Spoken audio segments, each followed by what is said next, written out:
bendiga, bienvenidos al centro de adoración. Muchas gracias por acompañarnos en esta mañana.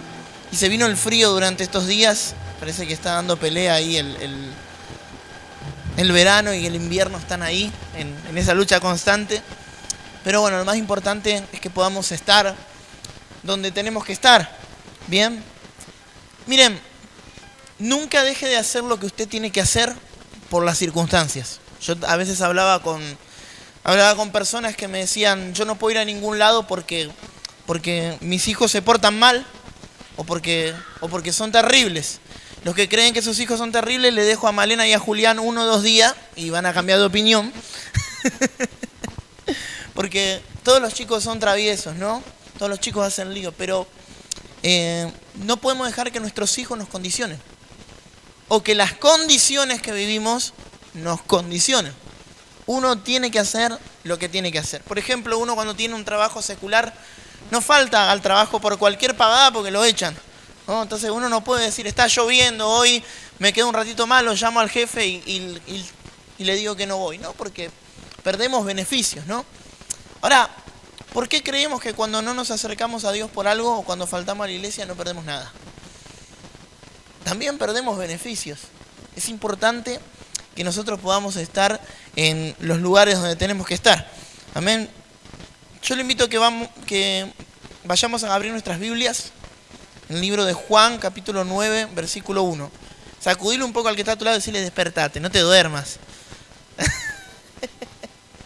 Es temprano, estamos todos ahí, pero... Bueno, temprano para algunos, son casi las 11 de la mañana. Pero para algunos quizás de madrugada, ¿no? Juan capítulo 9, versículo 1. Juan 9:1. Yo estuve mirando en este tiempo muchos documentales y estudios científicos que se hicieron acerca de cómo creció la iglesia, o sea, como un fenómeno social en los últimos 20 años. Y es cierto, el Evangelio de Jesucristo, la popularidad de la iglesia ha crecido mucho. Inclusive, ¿saben que hasta hace unos años atrás la iglesia católica estaba preocupada porque estaba perdiendo fieles, estaba perdiendo adeptos? Entonces comenzaron a hacer cosas que se hacían adentro de las iglesias evangélicas, como para ganar un poco más de popularidad. Yo el otro día estaba viendo un cura que imponía manos y oraba por los enfermos en el nombre de Jesús, ¿no? Como para que la iglesia pueda ganar ahí un poquito más de popularidad. Y es cierto que la iglesia ha crecido con nuevos convertidos, o sea, con personas que conocieron a Jesús desde cero, que nunca habían tenido contacto con una iglesia. Pero también hay una estadística de la que nadie se habla y de la que no se habla mucho, que yo hoy quiero centrarme un poco en esto, y es que la iglesia también ha perdido popularidad. De hecho, nosotros estamos en la ciudad de Campana, y Campana es una ciudad donde el 90% de la ciudad ya tuvo contacto en algún momento con alguna iglesia. Con cualquier persona que vos te encuentres en la calle, cuando te acercás a predicarle o a hablarle de Jesús, te dice, no, yo iba a la iglesia, o de chico, o de joven, o hace unos meses. Y es increíble, por lo menos particularmente en nuestra ciudad, la cantidad de personas apartadas del camino que hay o que ya no están congregando. Y muchos se quedaron en el camino quizás, ¿no? ¿Por qué? ¿Cuál debe ser la razón? Mirá, los pastores muchas veces le echan la culpa o le echamos la culpa a diferentes circunstancias. Yo he hablado con otros pastores y me han dicho, no, la gente ya no se congrega porque la gente no quiere compromiso. O la gente se va de la iglesia porque la gente no quiere compromiso. Porque la gente no quiere acercarse a Dios. Ahora yo en este último tiempo me estuve acercando a mucha gente que quizás está apartada y que ya no está congregando. Y me he encontrado con situaciones totalmente diferentes a las que quizás me plantearon. Me doy cuenta que son gente que no dejó de congregarse porque no quieren compromiso con Dios o porque dejaron de creer en Dios. Me doy cuenta que me encuentro con personas que de repente fueron lastimadas por líderes espirituales que son quienes debieron quizás contenerlos, darles una palabra de bendición. Me encuentro con personas que se apartaron por diferentes circunstancias porque dicen, me pasó tal cosa, yo iba a la iglesia y de repente nadie me llamó, nadie me ayudó, nadie me dio una mano en el momento que yo más lo necesité. Y me encontré con una realidad diferente a la que quizás muchos me plantearon y me dijeron, no, la gente no quiere compromiso, la gente es mala, la gente es rebelde. Porque los pastores muchas veces cuando queremos justificar algo hasta encontramos versículos bíblicos para justificar. Pero lo cierto es que cuando uno se pone en contacto con cierta realidad, nos damos cuenta de que hay personas que realmente necesitan de Dios. Yo, como les decía, me encontré con realidades diferentes. Yo me crié en un evangelio, en una iglesia donde sabés que te decían, la persona que se iba de la iglesia era tu enemigo. No lo podías saludar porque es un traidor, porque se fue de la iglesia. ¿No? Entonces no lo saludes, no te le acerques. Y yo me crié con esa cultura, me enseñaron eso a mí. Después con el tiempo me fui dando cuenta que una persona dentro o fuera de mi iglesia sigue siendo mi hermano. Sigue siendo una persona a quien yo tengo que amar, a quien yo tengo que respetar, a quien yo puedo saludar. Que no termina siendo mi enemigo porque se fue de la iglesia. Entonces seamos un poco autocríticos y veamos cuáles son las razones por las cuales muchas personas se apartan de la iglesia muchas veces. Y estoy hablando de la iglesia en general, no estoy hablando de esta iglesia puntualmente. O sea, estoy hablando de la iglesia de Jesucristo en general. Porque el que conoce esta iglesia y a este pastor bonito, no creo que se quiera ir. Pero vamos a hablar de las otras iglesias, seamos autocríticos. Una de las principales razones por las cuales las personas se alejan de Dios muchas veces suele ser la falta de empatía. ¿Sabes qué es la empatía? La empatía es que yo aprenda a ponerme en el lugar del otro. A veces hablamos de lo que otro está viviendo, a veces criticamos lo que otro está viviendo, pero nos cuesta mucho ponernos en el lugar de la otra persona. Entonces la falta de empatía hace que muchas veces nosotros, en lugar de acercar a la persona a Dios, la terminemos alejando. Mirá, los escribas y los fariseos tenían un concepto del pecado. Ellos sentían que si se acercaban a la gente pecadora o a la gente que hacía malas cosas, se iban a contaminar. Entonces ellos decían, el pecador, el que está en el mundo. Y ellos eran los santos, eran los apartados del mal. Pero de repente aparece Jesús. ¿Y sabes qué hace Jesús? Se empieza a acercar a las personas que nadie se acercaba. Jesús empieza a acercar y se empieza a poner en contacto con las necesidades de las personas. Se acerca a recaudadores de impuestos que nadie los quería, que eran como la FIB en ese momento. Se acerca a las prostitutas, se acerca a las personas que estaban en vicio, se acerca a todas esas personas que nadie quería. Él se acercaba. Y muchos lo criticaban por eso, pero Jesús encontró una manera de tener empatía con la necesidad para que las personas se puedan acercar. Y para que las personas puedan realmente tener un encuentro con Jesús. El otro día una persona me preguntaba, pastor, ¿qué pasó con ciertas personas que venían a la iglesia y ya no vienen? Yo le decía, muchos de ellos eran de otras iglesias y vinieron para algún evento, por algo en particular, recibieron de Dios y muchos se restauraron y volvieron a sus iglesias. Y eso está bien. Y eso está perfecto. Y uno puede decir, pastor, pero ¿por qué no se quedaron? Recibieron una palabra, Dios los bendijo. Porque lo más importante es que puedan seguir congregando. No importa dónde. Nos pusimos en contacto con su necesidad, los ayudamos, les dimos una mano y volvieron a su iglesia. Pero una de las principales razones, como yo les decía, es la falta de empatía. Cuando yo no logro empatizar con las necesidades de las personas, me vuelvo una persona fría. Me vuelvo una persona que solamente pienso en lo que yo quiero, en lo que yo necesito. Y no me puedo poner en contacto con lo que el otro necesita. Otra de las cosas que alejan a las personas de Dios y que alejan a las personas de la iglesia, ¿sabés qué es? Las etiquetas. Qué terribles que son las etiquetas. Mirá, no podemos ser cristianos si no creemos que la gente puede cambiar. No importa lo malo que sea la persona, los errores que haya cometido, las cosas que haya hecho. Si nosotros no creemos que las personas pueden cambiar, realmente no podemos ser buenos cristianos. Y muchas veces le ponemos las etiquetas a las personas, ¿no? Y las etiquetamos. Ahí viene el loco, ahí viene el conflictivo, ahí viene el borracho, ahí viene el ladrón, ahí viene el drogadicto. y les ponemos a las personas esas etiquetas. Bueno, nosotros con Mauro somos malos y le ponemos sobrenombres a algunos hermanos, pero eso no es de maldad.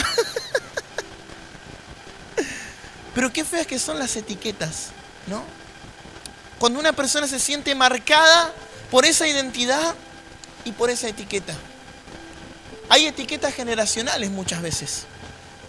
Por eso es que dice la Biblia que no van a pagar los padres por sus hijos ni los hijos por sus padres. Pero qué feo que es cuando te etiquetan por tus generaciones.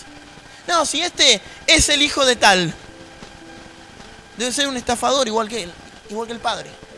No, si el abuelo de este ya fue delincuente, este va por el mismo camino.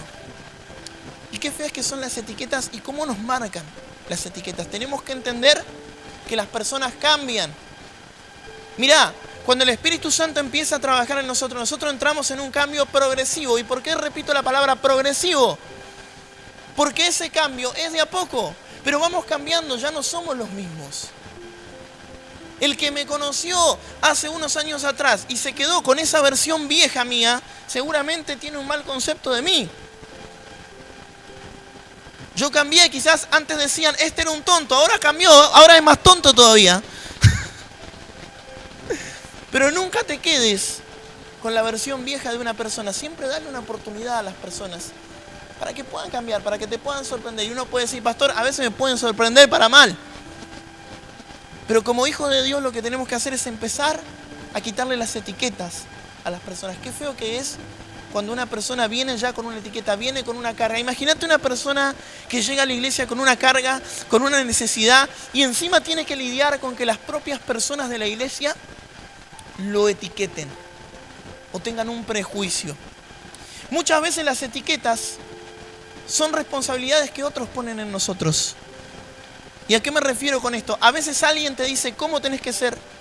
A veces alguien te dice quién tenés que ser. A veces alguien te dice cómo tenés que vestirte, cómo tenés que verte, cómo tenés que predicar. A mí como pastor me han puesto etiquetas, me han puesto cargas. Un pastor tiene que ser de esta manera. Un pastor se tiene que ver de esta manera. Esta persona, vos tenés que ser así. A veces los padres ponemos etiquetas sobre nuestros hijos y les decimos a nuestros hijos, vos tenés que ser tal cosa. Vos vas a ser médico y capaz que el pibe ve sangre y se desmaya, no quiere saber nada con la medicina. Pero le ponen la etiqueta y le dicen, vos tenés que ser abogado, vos tenés que ser esto. Y capaz que el chico no tiene nada que ver. Una vez estaba en la provincia de Entre Ríos, yo tengo parientes y tengo un primo más o menos de mi edad, al cual quiero muchísimo, y él estaba tocando el piano. Prodigiosamente él tocaba el piano de oído. Pero tocaba muy bien, entonces yo le dije, Fede, vos tenés que ir a un conservatorio, tenés que prepararte. Me dice, sí, me dice, primo, esto es lo que yo amo hacer, esto es lo que me gusta. Y le digo, ¿por qué no estudias? Me dice, porque mi papá quiere que sea jugador de básquet. Y me dijo, vos vas a ser jugador de básquet y vas a sacar a la familia adelante y vas a viajar a Estados Unidos y esto y el otro aquello. El padre quiere que sea jugador de básquet, es más petizo que Pato el tipo, así. En la pieza, escuchen esto, en la pieza... Te quiero, Pato. Así petizo y todo te queremos. En la pieza, mi primo tenía un tacho de basura así grandote. Y tiraba a 1,5 metros los papelitos en el tacho y le erraba. Imagínense con la cesta de básquet. Pero el padre le había puesto la etiqueta, vos tenés que ser jugador de básquet. ¿Y cuántas veces le ponemos esas etiquetas, no, a nuestros hijos? Que terminan siendo cargas, terminan siendo responsabilidades. Otra de las principales razones por las cuales las personas se alejan de Dios, y esta es una de las peores, que está muy relacionada con las etiquetas, son los prejuicios. La palabra prejuicio viene justamente de emitir un juicio antes de conocer una situación. Antes de saber realmente cómo se dieron los hechos y los acontecimientos. Yo quiero que podamos leer la Biblia en el libro de Juan, capítulo 9, versículo 1. Dice, al pasar Jesús vio un hombre ciego de nacimiento. Y le preguntaron sus discípulos diciendo, Rabí, ¿quién pecó, este o sus padres, para que haya nacido ciego? Respondiendo Jesús, no es que pecó este ni sus padres, sino para que la obra de Dios se manifieste en él. Vamos a leer solamente hasta ahí, pero qué locura esto, ¿no? Porque los discípulos que estaban al lado de Jesús, los discípulos que caminaron con Jesús, vieron una situación, vieron a una persona que ya estaba mal. Imagínense lo feo que debe ser para esta persona haber nacido ciego. O sea, quizás uno puede decir, bueno, nació así, nunca vio, quizás se acostumbró a esa situación, sí, pero era una persona que no se podía valer por sí misma, que no tenía todos sus sentidos. Y los discípulos lo primero que preguntan, quienes debían ser los restauradores, es ¿quién pecó? Por eso que yo la titulé a esta prédica Los culpables, porque muchas veces nosotros como hijos de Dios somos así. ¿Quién tiene la culpa? ¿Quién es el culpable? Fulanito está atravesando un mal momento. Algo habrá hecho, estará en pecado fulanito. Y a veces no es así. Ahora, fíjense cómo aparece un Jesús que rompe la perspectiva de la situación, que cambia el ángulo de visión de la situación y dice, ustedes están viendo que esto es para enfermedad, ustedes están viendo que alguien pecó. Pero Jesús dice, no es que alguien haya pecado, esto es para que la gloria de Dios se manifieste. Y saben, donde muchos veían problemas, donde muchos veían necesidad, donde muchos veían maldiciones, porque ellos veían que era una maldición generacional esa ceguera, ¿sabés qué veía Jesús? Una oportunidad. Y si nuestra visión comienza a cambiar y empezamos a mirar las necesidades de las personas como oportunidades, uy, pastor, ya viene a contarme los problemas, me tiene cansado, me tiene repodrido y siempre me engancha a mí y yo me voy para que agarre al otro hermano y me encuentre y me va a buscar a la puerta y me cuenta y estoy siempre con el mismo problema. Y si empezamos a mirar las necesidades de las personas como situaciones para que Dios se glorifique, le vivimos pidiendo al Señor, Señor, manda milagros, manda un avivamiento. ¿Y sabes qué? Para que haya milagros y avivamientos, ¿sabes qué es lo que tiene que haber? Problemas. Tiene que haber enfermedades. Tiene que haber necesidades. Tiene que haber personas que vengan cargando con las mochilas de las etiquetas que el mundo los marcó, que el mundo les dijo que no iban a cambiar, que el mundo les dijo que estaban mal, que la propia familia quizás los desechó, pero tiene que haber una iglesia preparada para contener y para mirar con la visión de Jesús, donde otros ven maldiciones, donde otros ven cosas mal. Nosotros vamos a decir, vení, porque acá hay una oportunidad para que las obras de Dios se manifiesten. Las obras de Dios se van a manifestar a través de las necesidades. ¿Cuántos lo creen? Ahora debemos eliminar de nuestra vida los prejuicios. Hay algo que yo se los he dicho varias prédicas, y es que tengan sus propias experiencias con las personas. Nunca se guíen por el me dijo, me dijeron. ¿Sabés las cosas que me dijeron de fulanito? Vos no sabés todo lo que hace fulanito. ¿Sabés de cuántas personas a mí me hablaron mal? Y después terminaron siendo mis amigos. Me di cuenta que son excelentes personas. Solamente las tenía que conocer. Solamente tenía que eliminar todos esos prejuicios que yo traía en mi vida, poder acercarme, abrir mi corazón y conocer a esas personas. Él me dijo, él me dijeron, están hablando mal de fulanito. ¿Y sabes qué? De Jesús también hablaban mal. Y de vos seguramente también hablan mal. Porque basta que hagamos mejor las cosas para que la gente siempre tenga algo que decir. Del que no dicen nada, es porque no está haciendo nada. Pero siempre que vos quieras hacer algo bueno, te involucres en algo bueno en tu vida, siempre va a haber personas que estén dispuestas a juzgarte y que estén dispuestas a cuestionarte. Yo continuamente recibo mensajes de personas que me dicen cómo tengo que pastorear o cómo tengo que ser un buen pastor. Capaz que ni se congregan. No están dispuestos a ponerse mis zapatos, nunca pastorearon. Pero te juzgan por cómo haces lo que vos tenés que hacer. Hay cosas que nadie las hace, pero cuando vos las haces, te dice, están mal hechas. El otro día la mando a mi hija a lavar los platos. Parece que los había lavado con tierra, hermano. Con tierra y con arena. Le digo, lo hubiese dejado sucio que estaba más limpito, Malena. Entonces me mira Malena y me dice, ¿vos lo lavaste? No, entonces no me critiqué, déjame seguir lavando, me dice. Yo no estaba dispuesto a lavarlos, pero la estaba criticando a ella que estaba lavando. Y así somos muchas veces, ¿no? Desde el banco de suplente todos le decimos a Messi cómo tiene que jugar. Este Messi que es un pecho frío. No sabemos todo lo que está atravesando, todo lo que le pasa, todas las situaciones que esa persona vive.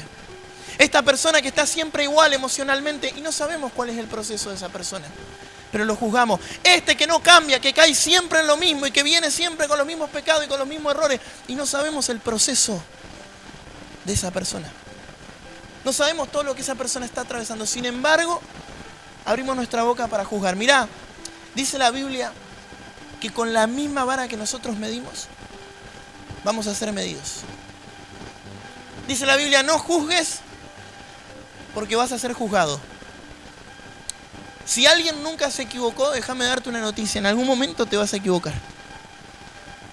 Y vas a necesitar en tu vida ser medido con la misericordia y con el amor de Dios. Vas a necesitar en tu vida que alguien te levante, que alguien te dé una mano, que alguien te dé una palabra de aliento, porque todos nos equivocamos. Y a veces decimos, no, pastor, yo me equivoco, pero aquel se equivoca más feo. O aquel tiene pecados mucho más grandes que los míos. Y sabes que la Biblia dice que los pecados son pecados. Y para Dios es tan fuerte una mentira como un homicidio. Dios lo juzga de la misma manera. Entonces todos nosotros en algún momento de nuestra vida vamos a ser juzgados. ¿Sabes cuál es la diferencia? La diferencia es que si nosotros juzgamos a los demás con misericordia, el Señor nos va a medir también a nosotros con misericordia. Déjame decirte algo muy poderoso. Cuando David comienza a reinar sobre Israel, después de todo el proceso que atravesó David antes de empezar a reinar, que fue perseguido por Saúl, bueno, todo lo que le sucedió, David ya estaba reinando. Y en lo mejor de su reinado, ¿sabes qué dice David? David dice, ¿habrá alguien de la casa de Saúl por el cual yo tenga que hacer misericordia? Saúl era el rey que reinó anteriormente, para los que no saben. Y qué loco esto, me sorprende, porque ustedes saben qué decía la ley en ese momento, que cuando un rey conquistaba a otro, o sea, cuando venía un nuevo rey y cuando un rey conquistaba a otro reino, ¿sabes lo que tenía que hacer? Tenía que matar a toda la descendencia para que no quede ninguno que pueda reclamar el trono. Así que era muy loco porque termina muriendo Saúl, termina muriendo Jonathan, que era hijo de Saúl, y quedaba reinando David. Entonces David dice, ¿habrá alguien de la casa de Saúl que por amor a Jonathan, hijo de Saúl, era amigo de David? Que por amor a Jonathan yo pueda hacer misericordia. Entonces dice que mandaron a llamar a un pariente de ellos que estaba lisiado de los pies. Y esta persona se acercó con temor al rey porque dijo, me está mandando a llamar para matarme, porque soy el único de la descendencia. Pero dice que lo sentó en su mesa David y dice que le dijo, vos a partir de ahora vas a estar acá. Que te devuelvan todo lo que te fue quitado y a partir de ahora vas a comer en mi mesa. Y dice que David como rey tuvo misericordia sobre la descendencia de su enemigo y lo juzgó con misericordia. Y escuche qué poderoso esto, porque la Biblia dice que David tenía un corazón perfecto. ¿Por qué era perfecto el corazón de David? ¿Porque no pecó? No. David cometió los errores y las atrocidades más grandes. David cometió adulterio, cometió asesinato, mintió, hizo un montón de cosas. ¿Pero por qué tenía un corazón perfecto? Porque él había sido movido a misericordia, había tenido misericordia sobre su enemigo y lo había juzgado a su enemigo con misericordia y lo sentó en su mesa. ¿Y sabés qué sucedió cuando David pecó? Dios lo juzgó con misericordia. Porque la misericordia desata misericordia. Cuando nosotros nos convertimos en restauradores en lugar de jueces, el Señor nos restaura. Dios nos da oportunidades. Y necesitamos en este tiempo más que nunca una iglesia que aprenda a restaurar, que aprenda a amar, que aprenda a ponerse en el lugar del otro, que deje de preguntar de dónde venís, quién es tu pastor, quién es tu cobertura, te fuiste en rebeldía, no importa, vení. ¿Estás en pecado? No, no importa, vení. Te recibimos, te abrazamos, no nos importa tu historia, no nos importa tu pasado, no nos importa lo que estás viviendo. Si hoy quieres venir a este lugar, hay una oportunidad para que Dios haga algo en tu vida. ¿Cuántos lo creen? Vamos a hacer una iglesia que abre sus puertas a las personas que nadie les quiere abrir la puerta. Tiene que cambiar nuestro concepto. ¿Saben cuántas veces me dijeron, tal persona no debería estar en la iglesia? ¿Y por qué no debería estar en la iglesia? ¿Y por qué es un estafador, pastor? Porque me estafó. O porque se está portando mal, o porque abandonó a sus hijos, o porque es un mal padre, o porque es una mala madre. No debería estar en la iglesia. Es lo mismo que me digas que un enfermo no debería estar en el hospital. ¿Y dónde debería estar? Muriéndose en su casa. Tenemos el concepto de que la iglesia es un lugar donde van solamente los santos, donde van solamente los perfectos. Y la iglesia es un lugar de gente imperfecta que busca acercarse a Dios. Y alguno dice, pero mirá lo que está haciendo, pero mirá lo mal que se está portando, mirá el testimonio que tiene cierta persona. Y va a la iglesia. ¿Y sabes qué dijo Jesús? El que viene a mí, yo no lo echo fuera. Jesús no le pregunta quién, ni de dónde viene, ni quién es. Jesús recibe y abraza. Y ese es el concepto que nosotros tenemos que tener en este tiempo como iglesia. Una iglesia preparada. Una iglesia lista para recibir quizás lo que nadie quiere amar y lo que nadie quiere recibir. Las personas más difíciles de amar, las personas más difíciles de entender, son las que Dios va a mandar en este tiempo. Algunos se quejan y me dicen, pastor, me llegan a mi casa de bendición todos los locos. Y bueno, le estamos pidiendo al Señor oportunidades para que Dios se manifieste. ¿O será que no estamos muy cuerdos nosotros, no? Y empezamos a traer lo que es igual a nosotros. Pero es tiempo donde Dios se manifieste en los lugares donde nunca antes se había manifestado. La iglesia tiene que empezar a abrir sus puertas. Yo quiero que te pongas de pie. Músicos, por favor, suban. Y vamos a hacer algo en esta mañana.